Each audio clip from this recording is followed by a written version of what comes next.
ئەو پەرلەمانە هەمە ڕەنگەی دروست بووە چاودێران وای بۆ چن ئۆپۆسیۆن ڕۆڵ بژێرێ هەچەندە لە تورکیا هەڵوێستی سیاسی باجی خۆی هەبووە و قورسە لە فلتەری بڕیار بەدەستانی تورکیا قوتار ببێت.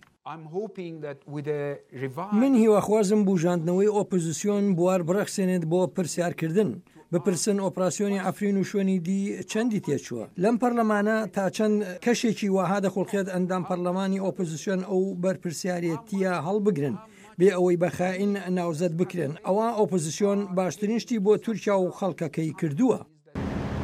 نەخشەی تورکیا لە تورکیای پاش هەڵبژاردن سێ ئاراستەی تیا ئەبینرێت هەرچەندە شەڕی نەتەوە پەرست و کۆنە پارێز و حیزبەکەی سەرۆکیش دەیانەوێت ئەوە نادیدە بکەن لە کاتێکدا سیاسەتی تورکیا لەسەر دەستی ئەردۆغان هەر سەردەمە و بە شێوەی خۆی نواندووە.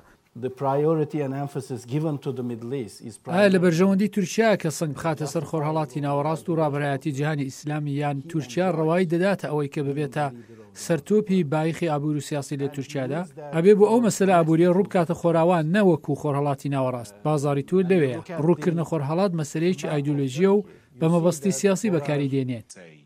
هاوپەیمانی تورکیا و ئەمریکا ئەو باس و خواسەیە کە هەر لە ئێستاوە شیکەرەوان بۆ چوونەکانیان دەخەنە ڕوو. ئەردۆغان دەیهەوێت گەمەکەرێکی نێودەوڵەتی بڕیاردەر بێت لە ناوچەی سووریا بەپێی ئەو بەرژەوەندەی دەیخوازێت.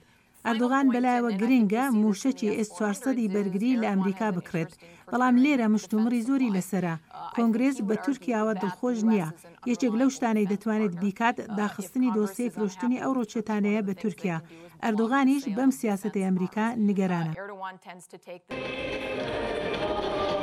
پۆستی سەرۆکۆمەر دوا بە دوای گواستنەوەی سیستمی ئەو وڵاتە دێ لە پەرلەمانیەوە بۆ سەرۆکایەتی ئایا دیموکراسی بەرەو کوێ دەڕوا. تورکیا وەک هاوبەشێکی سەخت دەمێنێتەوە ئەو پرسیارەی کە لە ماوەی 2 ساڵی ڕابردوودا وروژێنرا سەبارەت بە سروشتی تورکیایە کە ئایا تورکیا هەرتەنها هاوپەیمانیەکە و مەبەستمان بووە دیموکراسی بێت بەڵام دیموکراسی لە تورکیادا لە قەیراندایە کێشەکە لەوەدایە تورکیا واتە ئەردۆغان وەک چۆن لە ڕابردوودا لە ساڵانی 2001دا ئەو پرسیارە دەکرا ئایا سەدامە بەهۆی عێراقەوە یان عێراقا بە سەدامەوە بەڵام ئێمە گرەومان لەسەر ئەوەی دووەم کرد ئێستا گەشتوونەتە ئەوەی ئەردۆغان لە ڕوانگەی سیاسی ئەمریکاوە سەرکردەیەکی پڕکێشەیە. لەسەر وەختی دەسەڵاتی چەندین ساڵەی ئەردۆغانەوە ئەگەر لە قۆناغێکدا کرانەوەیەک بەرەو ڕووی دۆسەی سیاسی کورد هەبوو بێت ئێستا دیمەنەکانی ئەو وڵاتە واناڵێت.